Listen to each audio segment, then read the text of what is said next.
기도하십시다. 하나님, 예배의 자리에 있습니다. 기도로 찬양으로 영광 돌리며 소망했습니다. 이제는 예비된 믿음의 그릇이 있습니다. 말씀 양식으로 채우기를 원합니다. 들려주시옵소서. 영의 양식이 풍성히 넘쳐날 수 있도록 성령님 꼭 역사하여 주시되 영안을 열어주셔서 하나님을 배우게 하여 주시고 영의 귀가 열려져서 하나님의 음성도 듣게 하시옵소서. 연약한 종도 복음의 나팔수로 사용해 주시옵소서. 말씀하시는 분은 아버지 하나님이심을 인정하오며 우리 주 예수 그리스도의 이름으로 기도합니다. 아멘.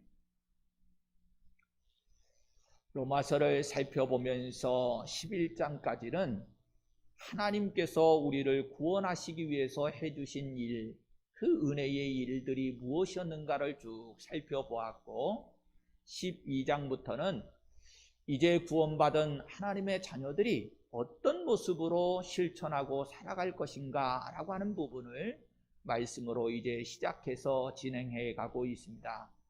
지난 시간에는 우리가 몸의 비유를 통해서 각 지체들이 되었고, 주신 지체들과 직분의 사명이 다 다른데 그러나 차별은 없이 모두가 다 평등하게 맡겨주신 직분이고 지체고 사명이다 라고 하는 것을 살펴보았습니다. 4절에서 기록된 내용이 이러했습니다. 우리가 한 몸에 많은 지체를 가졌으나 모든 지체가 같은 기능을 가진 것이 아니니 그랬어요. 그리고 6절로 와서 우리에게 주신 은혜대로 받은 은사가 각각 다르니 이렇게 말씀을 합니다. 우리에게 주신 은사라 그랬어요. 은사에는 어떤 것들이 있고요, 또 어떻게 활용하는 것일까? 사실 성경 곳곳에 많은 은사들이 기록이 되어져 있습니다. 뒤에 가서 살펴보겠습니다만, 오늘은 특별히 오늘 본문 속의 말씀으로 기록되어져 있는 은사들이 있지요. 이거를 조금 구별해서 한 가지씩 살펴보면서 그 기능과 역할을 살펴보도록 하겠습니다. 6절을 좀 다시 보시면 우리에게 주신 은혜대로 받은 은사가 각각 다르다 그래요. 예수님의 몸된 교회를 섬겨가는 데 있어서 필요한 은사들이 이제 8절까지 쭉 기록이 되어져 있는데, 여기 내용을 그 은사들을 좀 보니까 그래요. 예언하는 사람, 섬기는 일을 하는 사람, 가르치는 사람, 위로하는 사람, 구제하는 사람, 다스리는 사람, 긍휼을 베푸는 사람, 이렇게 얘들이 등장을 합니다. 로마서에 기록된 내용이 전체적인 어떤 은사냐? 아니, 그건 아니에요. 우리가 성경에 기록된 다양한 은사들이 또 많이 나오고 있고요. 그것만이 아니고 사실은 조금 더 살펴보면 우리 사람이라고 하는 존재가 사람입니다만 생김새와 모양, 성품, 특성 등이 다 다르잖아요. 우리가요, 같은 은사라고 호겨받았다 할지라도 그 사람의 활용에 따라서, 하나님의 섭리에 따라서 나타나는 모양과 색깔이 아주 가지각색이거든요. 예를 들어 드리면 이렇습니다. 우리가 복음서라고 그럴 때 성경 속에 4권의 성경이 등장을 합니다. 마태복음부터 요한복음까지잖아요. 더더군다나요, 마태, 마가, 누가복음 같은 경우에는 공간복음이다. 그래서 같은 관점으로 거의 비슷한 내용을 기록한 성경이에요. 그런데 여러분, 이 마태, 마가, 누가가 왜 같은 관점, 같은 내용을 기록했음에도 불구하고 이 성경이 똑같이 들어와 있느냐라고 하는 거죠. 색깔이 다릅니다. 의미 부여가 다르게 나타나고 있어요. 똑같이 예수님의 행적을 기록했음에도 불구하고 그 기록한 저자의 특성, 또 그 성경을 받는 이들의 특성에 따라서 조금씩 의미와 부여한 내용들이 다르게 적용이 되어져요. 그렇듯 은사도요, 같은 은사인 것 같지만 그것을 받은 사람의 특성, 또 활용되어지는 장소, 상황에 따라서 그 모양과 색깔이 다르기 때문에 저는 이런 표현이 맞을 것 같아요. 천차만별이다. 그래서 성경에 다양한 곳의 은사들이 기록되어져 있고 기록되지 않은 은사들도 나타나고 또한 적용해서 활용되어지는 상황에 따라 각기 은사들이 다르게 나타난다라고 하는 것을 먼저 의미상으로 중점을 좀 삼으면 좋겠습니다. 어찌되었든 오늘은 이제 말씀 속에 기록되어져 있는 은사들을 쭉 한 가지씩 짚어가면서 살펴보기는 할 건데, 먼저 좀 생각해 볼 내용이 6절에 은혜와 은사다라고 하는 말이 나오는 거예요. 자, 이 둘은 은혜라고 하는 것과 은사라고 하는 것은 어떻게 다른 것일까? 사실 은혜라고 하는 것은요, 원천적인 것을 말합니다. 하나님께서 우리에게 값없이 주신 선물이기 때문에 은혜라고 해요. 그러니까 은혜는 무엇을 말하느냐? 하나님으로부터 온 것이다 라고 하는 원천적인 것을 말하고 있는 것이고, 은사라고 하는 것은 하나님으로부터 왔는데 그 구체적인 선물의 내용들이 무엇이냐라고 하는 것을 다루고 있는 것이 은사입니다. 이것을 좀 쉽게 설명하면 이런 겁니다. 성령님께서 우리 이제 교회에 은혜라고 하는 선물 보따리를 가지고 오셨어요. 그리고 이제 그 선물 보따리를 이렇게 풀어보니까 그곳에 한 선물마다 성도들의 이름이 쭉 적혀져 있는 거지요. 그러니까 성도들이 함께 모여 있는데 그 성도들에게 성령님께서 우리에게 선물 보따리를 풀었는데 보니까 그 선물마다 성도들의 각자의 이름이 기록되어져 있는 겁니다. 이걸 조금 더 설명을 해보면 이래요. 우리 성도님들이 다 교회 안에서 지체되어져서 직분들이 다 있으시잖아요. 직분을 좀 말할 때 보면 이렇습니다. 세상적인 것을 비유로 들면 좋을 것 같은데, 우리가 이제 목수들을 예로 들면 이렇습니다. 목수들이 어떤 일을 할 때에 그냥 목수에게 일만 되어지는 건 아니지요. 목수들이 활용할 수 있는 망치도 필요하고 톱도 필요하고 각종 도구와 연장들이 주어지게 되잖아요. 그렇습니다. 거듭난 하나님의 자녀들이라면 누구에게나 하나님께서 그 직분과 사명을 감당할 수 있는 연장들, 도구들, 은사들을 주신다는 거예요. 나에게는 주신 은사가 없는데요? 아니, 하나님의 자녀들은 그런 사람들은 없습니다. 왜냐하면 은사라고 하는 것은 사실 그 사람이 자랑거리를 삼으라고 주신 것이 아니고 하나님의 나라를 건설해 가는 일에 있어서 필요하기 때문에 주신 것이거든요. 그래서 모두가 다 어떤 특별한 우리가 생각하고 있는 능력이 나타나는 것만 은사가 아니고, 하나님께서는 우리의 내면의 세계부터 시작해서 외적으로 드러나지는 능력까지 각양각색의 각장 모양의 은사들을 어느 누구에게나 빠짐없이 다 주셨어요. 특별히요, 우리가 영적으로 내면적으로 생각해보는 은사들 가운데는요, 우리가 이것도 은사였어 싶은 것들이 굉장히 많거든요. 그냥 얘기만 해보면 믿음도 은사라고 말하고요, 사랑도 은사라고 말해요. 여러분, 이렇게 은사는 어떤 능력으로 나타나지는 것만이 아니고 오히려 내면의 세계 속에서 믿음으로 출발되어지는 모든 것들을 하나님 나라를 건설하는 일에 사용하라고 하나님께서 우리에게 다 주신 도구들, 은사들인 거예요. 다시 강조해요. 그 은사들은 내 것만 삼으라고 주신 것 아니고 내 자랑 삼으라고 주신 것 아니고 하나님 나라를 건설해 가는 일에 그리스도의 몸을 세우고 각 지체로서의 기능과 역할을 감당하는 일에 필요한 것이기 때문에 주신 은사들이고, 하나님의 자녀들은 어느 누구 하나 예외 없이 모두가 다 그 은사들을 받았다. 믿으시면 아멘, 아멘입니다. 그리고 그 은사들 가운데 이제 오늘 로마서에서 다루고 있는 은사가 7가지가 열거되어져 있어요. 고린도 전서 12장에 가보면 9가지 은사가 기록이 되어져 있거든요. 한번 찾아서 읽어봐 드리면, 고린도전서 12장 8절에서 10절 말씀을 보면 어떤 사람에게는 성령으로 말미암아 지혜의 말씀을, 어떤 사람에게는 같은 성령을 따라 지식의 말씀을, 다른 사람에게는 같은 성령으로 믿음을, 어떤 사람에게는 한 성령으로 병 고치는 은사를, 어떤 사람에게는 능력 행함을, 어떤 사람에게는 예언함을, 어떤 사람에게는 영들 분별함을, 다른 사람에게는 각종 방언 말함을, 어떤 사람에게는 방언을 통역함을 주시나니 그래요.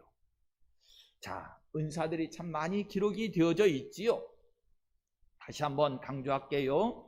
성경 속에 기록된 것만 은사의 전부는 아니라고 그랬어요. 우리가 꼭 숫자적인 걸로 제한하지 마세요. 한 은사라도 어떤 사람에게 어떤 상황 속에서 어떤 특성을 가지고 활용되어지느냐에 따라서 천차만별 모양과 색깔이 다 다르게 나타난다는 거예요. 똑같은 사람이 없듯이 똑같은 은사는 없는 것입니다. 자, 그런데 사도가 이 은사들 중에서 특별히 로마 교회에 필요한 은사들을 기록해 놓기도 했고요. 오늘 본문에 그렇지요? 앞서 고린도 교회의 12장에 나오는 내용을 읽어드리기도 했는데 이 고린도 교회에 필요한 은사들이 있어요. 에베소서에 가도 에베소 교회에 필요한 은사들도 기록이 되어져 있는데 좀 말씀을 묵상하면서 정리를 해보니까 그래요. 그 교회의 특성, 그 교회에 처한 상황, 그 교회의 성도들의 모양을 따라서 특별히 권면하기 위해서 구분을 쳐가지고 이 은사들 목록이 담겨져 있구나 라고 하는 것을 살펴볼 수 있었습니다. 즉, 두 교회만 예를 들어 드리는 거예요. 고린도 교회 앞서 읽어드렸잖아요. 이 고린도 교회는요, 그 특성이 12장부터 이제 은사장으로 해서 쭉 고린도전서에 나오는데 그 특성이 굉장히 뭔가 신령한 것, 능력 있는 것들을 발했던 것 같아요. 그러니까 바울 사도가 그 고린도 교회에 기록된 내용들을 보면 어떤 신유의 은사도 나오고요, 예언, 통역 등 여러 가지 방언 등 여러 가지 능력, 신령하다고 생각되어지는 은사들 목록을 쭉 기록을 해놔요. 그런데요, 로마 교회 같은 경우는 좀 다릅니다. 로마 교회 같은 경우는 사실 그때 당시에 어떤 세계의 중심으로 일컬어지는 지역에 있는 교회였고요. 또 이 로마 교회가 특별히 감당해야 될 내용들이기 때문에 오늘 성경에 보면 그 은사들이 그 중심이 어디에 있느냐면 가르치는 것, 봉사하는 것, 이런 것들로 이 은사들이 강조되어져 있음을 살펴볼 수 있어요. 자, 그러면 이제 로마서이니까 이 로마 교회에 있는 은사들 목록을 좀 한번 정리를 해봐요. 자, 먼저 6절 뒷부분에 보면 혹 예언이면 믿음의 분수대로 예언을 해라, 이런 예언의 은사를 들고 있네요. 자, 이 예언의 은사에 관한 내용은 성령의 역사를 쭉 기록하고 있다고 말해야 되겠죠. 교회사라고도 말할 수 있는 역사서를 담고 있는 사도행전에 가보면 몇몇 기록들이 나오는데 아가보라고 하는 사람이 사도행전 11장 28절에 보면 천하에 큰 흉년이 들리라 그러면서 예언을 하고 있는 내용이 있어요. 또 사도행전 21장 9절에 가서도 보면 그에게 이제 빌립인데요, 이 빌립의 딸들이 넷이 있었는데 처녀들로서 예언하는 자라, 이런 기록도 나오고 있습니다. 그러니까 이 초대교회에서는 미래에 되어질 일에 대한 것에 대한 예언을 은사라고 말씀하고 있고요. 이것이 사도행전이라고 하는 특수성 속에서 앞으로 장차 되어질 일, 성령의 역사가 이루어져 가면서 예수님 다시 오시는 그날까지 이루어질 일, 또 사도들의 어떤 발걸음을 따라가면서 되어질 일들을 예언적인 성격을 담아서 기록하고 예언의 은사가 쓰임받고 있는 것도 볼 수 있어요. 사실 이 시대 속에 그러면 예언의 은사는 어떻게 될까요? 라고 하는 것을 제가 나름대로 주석서와 저 개인적인 어떤 사견을 담아서 성경을 정리해 가지고 좀 말씀을 드리면, 사실은요, 사도행전 시대에는 예언이 완전히 충족되지는 않았습니다. 그런데 이 시대는 이미 성경이라고 하는 것을 통해서 하나님의 말씀이 완벽하게 또 예언적인 관점 속에서도 충족되었다고 말할 수 있어요. 아니, 말하는 게 아니고 충족되었습니다. 예언이라고 하는 것은 그래서요, 이 시대 속에서는 하나님의 말씀을 풀어 해석해서 강론하는 것을 예언이라고 말해요. 고린도전서에서 14장 3절에 보면 예언하는 자는 사람에게 말하며 덕을 세우며 권면하며 위로하는 것이요, 그러면서 예언이라고 하는 이 은사가 어떤 효율성을 가지고 사용되어져야 하는가라고 하는 것을 설명하기도 있기도 해요. 성경은 사실 궁극적으로 예언입니다. 조금 더 성경의 어떤 구체적인 예언적 성격을 좀 살펴보면 오늘 1장 2절에도 말씀하실 때에 하나님이 선지자들을 통하여 그의 아들에 관하여 성경에 미리 약속하신 것이다 그러면서 이 로마서 자체도 이미 무엇을 받고 있느냐? 예언을 말씀하고 있는 것, 그 예언의 성격과 특성을 그대로 적용해서 우리에게 드러내주고 있다라고 하는 것을 말해요. 예언의 은사다 그러면 선지자들로 미리 기록해 하신 성경 말씀을 이 시대 속에서, 바울 사도도 로마서를 기록할 때 그랬습니다만, 이 시대 속에서는 더욱더 올바르게 이해하고 해석을 해서 성도들에게, 다음 세대들에게 전해주는 의미가 있는 것, 이것이 바로 예언의 은사예요. 다시요, 너무 제가 혼란스러울 것 같고 또 우리 성도님들이 성경에 대한 어떤 예언적인 기능과 역할을 잘 이해하지 못하고 있는 것 같아서 강조를 드려요. 예언의 은사는 사람이 어떤 내일의 세계나 또 혹은 어떤 사람의 내일의 모양에 대해서 미리 보고 알려주고 점치듯이 하는 것이 예언의 은사가 아니고, 우리 기독교에 있어서 예언의 은사는 특별히 이 시대에 와서에 적용되어져야 되는 교회 가운데 기독교의 역사에 있어서의 예언의 은사는 성경입니다. 성경을 바르게 이해하고 바르게 해석해서 가르치고 권면하고 다음 세대들에게 전해주는 것, 이게 예언의 은사예요. 그래서 저나 여러분들이요, 이 예언의 은사에 대한 내용들을 조금 이제 잘 활용해야 된다라고 하는 것을, 성경 가운데 성경 중심으로 이루어져야 되는 것을 한 가지 예를 좀 더 들어서 설명해 보면, 예수님의 말씀을 좀 적용시켜 볼게요. 예수님께서 마태복음 24장 37절에 노아의 때와 같이 인자의 임함도 그러하리라 그래요. 자, 예수님께서 장차 다시 오실 그날에 대한 말씀을 주시는데, 예언이잖아요, 예언. 예수님이 노아의 때와 같이 인자의 임함도 그러할 것이다, 이렇게 말씀했거든요. 자, 그러면 이 말씀을 이 시대의 설교자들이, 오늘 저나 여러분들이 이 말씀을 받아서 우리 성도들에게 가르치고 다음 세대들에게 이제 권면하면, 여러분, 이것은 어떻게 되는 것이죠? 예수님이 말씀하신 그 예언을 우리가 바르게 이해하고 해석해서 전해주는 예언이잖아요. 통로가 돼서 전해주는 예언이 되어지는 겁니다. 예언의 은사는 그런 거예요. 그런데 우리 기독교 속에 이미 성경에 완성되어져 있는 이 예언을 딱 제쳐두고 우상의 종교에서 하는 것처럼, 우상의 사람들, 무슨 미신 굿하는 사람들이 하는 것처럼 무슨 내일을 본다든지 점을 치다든지 그 사람의 내일의 모양이 뭐가 될 거라든지 등등을 무슨 예언으로 알고 있는 경우가 너무나도 많아요. 아니요, 그건 기독교 예언 아닙니다. 우리 기독교의 예언은 성경입니다. 성경을 바르게 이해하고 해석해서 전해주는 것, 이것이 예언이에요. 그래서요, 오늘 성경 속에서도요, 이 예언의 은사에 대해서 오용, 남용, 잘못 사용하지 말라고 아예 말씀으로 권면을 했는데, 믿음의 분수대로 해라 그러면서 한정을 딱 짓고 있는 거예요. 자, 예언만 살펴볼 수 없으니까 이제 7절, 8절로 넘어가 보십시다.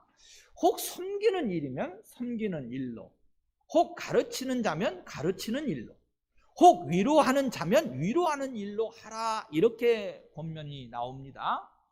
사도가 이 은사에 관해서 보니까 설명을 하고 있는 게 아니에요. 설명을 안 하고 계속 은사들의 그 항목만 쭉 반복하면서 말씀을 하고 있는데, 바울 사도가 뭔가 설명이 모자라서 이렇게 하고 있는 것이 아니고요. 사실 우리 그리스도인들은 벌써 알아요. 섬기는 일이 뭔지, 가르치는 일이 뭔지, 위로하는 일이 뭔지, 도대체 이 은사와 직분은 무엇을 하는 일을 하는 것인지 모르는 분들이 없습니다. 그래서 어떤 설명이 필요한 것이 아니고, 중요한 것은 이 은사를 주신 분, 원래 그 하나님께서, 성령님께서 우리에게 이 은사를 주실 때에 그 은사를 주신 본래의 의미, 그 목적이 무엇이냐, 이것을 바르게 이해하고 바르게 그 목적대로 수행하라고 오늘 이 은사들의 항목을 말씀하고 있어요. 저는요, 사실은요, 혹 섬기는 일이면 섬기는 일로, 혹 가르치는 자면 가르치는 일로, 혹 위로하는 자면 위로하는 일로 이렇게 말씀하고 있는 것이 다른 무엇을 붙이지 않아도 아주 명쾌하고요, 아주 적절하게 오늘의 은사에 필요한 내용들을 잘 말씀하셨다고, 더 이상 붙일 이유가 없다고 정확하게 이해를 했습니다. 특별히 은사에 대해서 3절 뒷부분에 보면 믿음의 분량대로 지혜롭게 하라 그러잖아요. 저는 이 말씀은 좀 풀어보고 싶었어요. 왜 그러냐면, 이 시대에 주신 은사를 땅에 묻어두고 활용하지 못하는 안타까움도 있고요, 반대로 믿음의 분량대로 하라고 했는데 너무 지나치게 오버해서, 오용해서 각종 문제를 일으키는 일들도 일어나고 있기 때문에, 사실은 이 말씀은 좀 풀어서 함께 나누고 싶었는데, 여러분, 결국 이 은사는 하나님의 교회, 하나님의 나라를 섬기고 세워가는 일이고요, 이것을 우리가 그리스도의 사랑 가운데서 성도들이 서로 교제하고 나누는 측면으로 보면 세상 말 가운데 덕을 세운다 그러잖아요. 이 덕을 세우는 일에 있어서 쓰임받아야 될 은사들인데, 결국은 이 분수대로 하지 못해서 덕을 세우는 것이 아니고 오히려 무너뜨리는 안타까운 일들도 보게 되지요. 여러분, 이런 겁니다. 섬기는 우리가 은사를 받았잖아요. 그러면 섬기는 일로 끝이 되어야 합니다. 그것으로 족하게 여길 수 있어야 합니다. 가르치는 일이잖아요. 그러면 가르치는 일로, 위로하는 일이잖아요. 그럼 위로하는 일로 그렇게 섬기면 됩니다. 지나치지도 말아야 하고, 사실은 모자르지도 말아야 하는 거예요. 내게 주신 은사가 섬기는 일인다. 그런데 섬기는 일로 끝나지를 못하고 가르치는 일까지 하려고 그래요. 그러면 문제가 발생이 되겠지요. 위로하는 일이면 위로하는 일로 끝나야 돼. 그런데 어떤 그 위로하는 것으로 만족하지 못하고 다른 은사나 어떤 직분을 시기하고 질투한다. 그러면 문제가 발생되지요. 덕을 세우지 못하고 결국은 한 몸된, 그리스도의 몸된 각 지체 속에 있는 은사들이 오용됨으로 인해서 각종 병든 모습, 안타까운 모습들이 발생하고 말겠지요. 저는요, 특별히 오늘 말씀 속에서도 이 섬긴다라고 하는 이 섬김의 자세에 대해서 6절 속에서는 분수라고 하는 이 모양인데, 여러분 3절 보세요. 마땅히 생각할 그 이상의 생각을 품지 말고 오직 하나님께서 각 사람에게 나누어 주신 믿음의 분량대로 하라는 거예요. 이게 진짜로 하나님께서 맡겨주신 사명에 충성하고 섬기는 자의 자세겠지요. 자, 6절도 보세요. 주신 은혜대로 받은 은사를 따라 믿음의 분수대로, 이렇게 계속 강조를 해요. 섬기는 것이 결국은 자기 분수에 맞게 했을 때 그 맡겨주신 은사가 잘 활용되고 결국은 하나님이 영광 받으시는 거죠. 저는요, 이 말씀도 참 소중하게 생각을 했는데 8절에 가보시면 구제하는 자는 성실함으로 이랬잖아요. 여러분, 성실함의 반대가 뭘까? 이 구제에 관해서 생각하셔야 됩니다. 이 구제에 있어서의 성실함의 반대는 인색함입니다. 그렇지요. 네, 억지로 하는 태도, 뭐 이런 겁니다. 이런 마음은 사실 어떤 것 때문에 나오는 거냐면 내 것 가지고 한다 이것 때문에 나오는 거예요. 자기 소유라고 하는 의식 때문에 사실 인색감도 나오고요, 억지로 하는 태도도 나오는 거예요. 저나 여러분들이요, 이 은사, 우리에게 구제라고 하는 어떤 은사를 주시잖아요. 그러면 하나님께서 이미 우리에게 허락해 주신 모든 것들은 다 하나님의 선물들이고 내 것 아닙니다. 하나님의 것이. 그런데 이 인식을 바르게 하지 못하면 인색함이 나오고 억지로 하게 되어지는 거지요.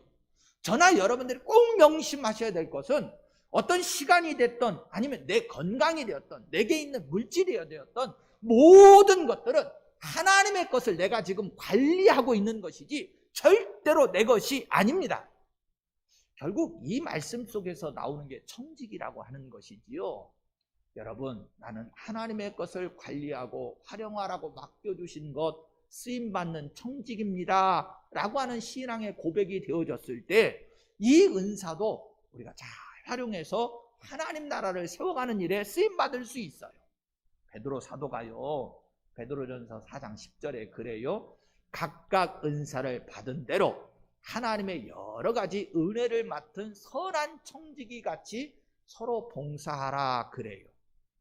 꼭 축복하고 싶습니다. 저나 여러분들은 하나님 앞에 선한 청지기가 되십시오. 청지기 중에는 선함이 강조됐다는 말은 악한 청지기도 있다는 거예요. 분명히 하나님께서 우리에게 맡겨주신 오늘 은사를 다루고 있으니까 은사들이 있는 게 맞는데 이 은사들을 활용하는 일에 있어서도 선한 청지기가 있는가 반면에 악한 청지기가 있다라고 하는 것을 성경이 대비해서 말씀하고 있는 거예요. 그래요, 꼭 선한 청지기 되셔야 합니다. 자, 그리고 8절 이제 중간에 가보면 다스리는 자는 부지런함으로 이렇게 말씀을 해요. 이 말씀은 정말로 저에게도 있어서 큰 교훈이 되었습니다만 잠언 27장 23절에 가보면 내 양떼의 형편을 부지런히 살피며 내 소떼에게 마음을 두라 이렇게 말씀을 해요. 예전에 제가 그 현대 목회와 설교라고 하는 책에서 본 내용인데요. 영국의 위체스터의 주교였던 휴 레티머라고 하는 사람이 이런 말을 했어요. 나는 여러분들에게 한 가지 생소한 질문을 하고자 합니다.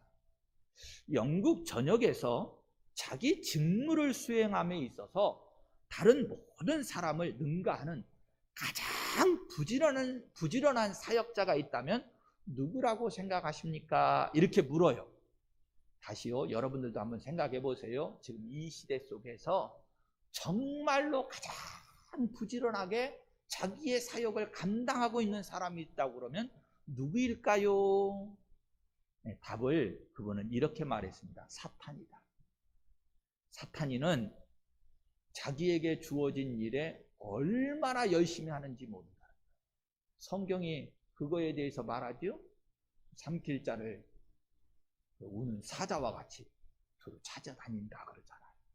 사탄의 어떤 열정을 드러내고 있는 모습인데 오늘 은사를 받고 그 사명을 감당하는 일에 있어서 특별히 다스리는 자는 부지런함으로 해라 라고 하는 이 말씀을 받음에 있어서 큰 영적인 교훈과 가르침이 됩니다. 사탄의 열정에 비하면 저와 여러분들은 하나님께서 맡겨주신 은사임에도 불구하고 얼마나 나태하고 게으른가 라고 하는 부분이지요. 여러분 최선을 다하십시다. 다시 8절 한 번 더 읽고 마무리를 질 건데 뒷부분에 보니까 긍휼을 베푸는 자는 즐거움으로 할 것이니라 라고 하는 말씀이 나와요. 긍휼을 베푸는데 즐거움으로 한다. 사실 이 긍휼에 관한 부분은 세상과 좀 연결지어서도 생각해 볼 수 있는데요. 우리나라도요, 참 어려운 시절을 지날 때에는 선교사님들로부터 외국의 원조를 받아가면서 여러 가지 복지적인 측면, 긍휼을 베풀어야 될 측면들에 있어서 우리 성도들이 앞장섰고 교회가 그 기능과 역할을 참 많이 감당했습니다. 근데 바울 사도 시대는 더더욱 그랬을 것 같아요. 환자들을 돌보는 일, 어떤 사회 사업을 하는 일, 또 학교가 없던 시대에 교육을 하는 일, 이 모든 일들을 예수 믿는 사람들, 교회가 감당해야 되겠지요. 자, 그럴 때 여러분 어떤 자세와 어떤 마음으로 했느냐? 즐거움으로 했다, 이렇게 말씀하고 있어요. 저는 이 모습 속에서 세상과 연관을 좀 지어서 생각해 보면서 과연 세상 사람들에게 우리가 하나님의 형상을 보여준다 그럴 때 어떤 모습이 하나님의 형상일까, 이런 생각을 해보았어요. 다른 게 아니겠지요. 긍휼을 베풀 때에 얼굴이 환하고 정말로 기쁨과 즐거움으로 하는 그 모습이 하나님의 형상으로 보여지겠다라고 하는 생각도 했습니다. 저는요, 은사들에는 이런 아름다운 모습들이 있다고 생각합니다. 은사는요, 어느 누구가 독점하는 것이 아니에요. 그냥 다만 내게 주신 은사를 내 분수에 따라서 최선을 다하면서 즐거움으로 했을 때, 그럴 때 하나님은 영광 받으시고 하나님의 나라는 굳건히 세워져 갈 것이고 세상 사람들 앞에는 하나님의 아름다운 형상이 보여지게 될 줄로 믿습니다. 성도 여러분, 오늘 이 은사들을 주시면서 하나님께서 그 은사자들이 모여있는 이 교회에 무엇을 기대하고 계실까요? 저나 여러분들에게 하나님께서 은사를 주시면서 기대하시는 바가 어떤 모습일까요? 고린도전서 12장 25절에 이렇게 말씀합니다. 몸 가운데서 분쟁이 없고 오직 여러 지체가 서로 같이 돌보게 하셨느니라. 아멘. 아름다운 교회의 모습, 은사가 바르게 실행되고 있는 교회의 모습인 줄로 믿습니다.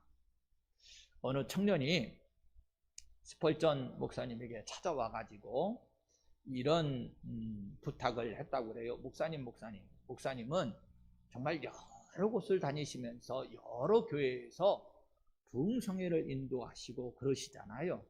목사님이 다녀보신 교회들 가운데 정말로 이 교회는 완전한 교회다, 그런 교회가 있으면 좀 소개 좀 해주세요. 저도 그런 교회 좀 다니고 싶어요. 이렇게 부탁을 했어요. 그랬더니 스펄전 목사님이 그 젊은이에게 이렇게 답을 했다고 그래요. 젊은이, 그런 교회가 있으면 나도 좀 알려줘봐. 나도 그 교회 좀 다녀봤으면 좋겠네. 그리고 정말로 찾아보고 찾거든. 제발 부탁인데 너는 그 교회 다니지 말아라 그랬대요. 너 때문에 그 교회의 완전함이 깨질 수 있다는 거지요. 여러분, 사실 왜 우리에게 은사를 주시고 각 지체가 되어져서 하나님의 교회를 섬기게 했느냐라고 하는 근본적인 하나님의 원리, 하나님의 취지를 좀 생각해 보세요. 완벽하지 않기 때문에 섬길 수 있는 은사들을 주셔서 교회를 건강한 교회로 세워가라고 주신 것이고요. 또한 하나님께서는 그 교회를 통해서 하나님의 나라를 건설해 가는 일을 기대하고 있기 때문에 저와 여러분들에게 각자 은사를 주시고 그 사명을 감당하고 충성하라고 맡겨주신 것입니다.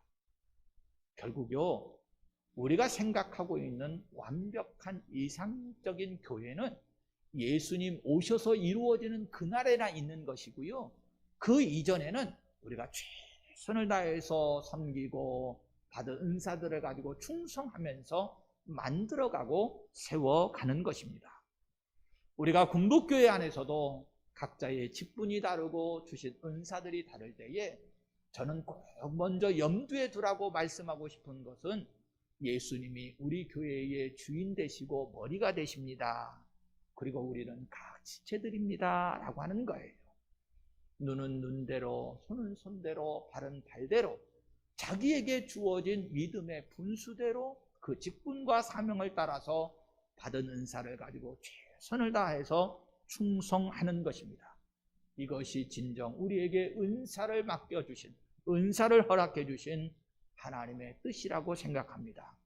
하나님이 원하시는 삶의 모습 우리 군복교회 우리 성도들 꼭 되시기를 예수님의 이름으로 축원합니다. 아멘.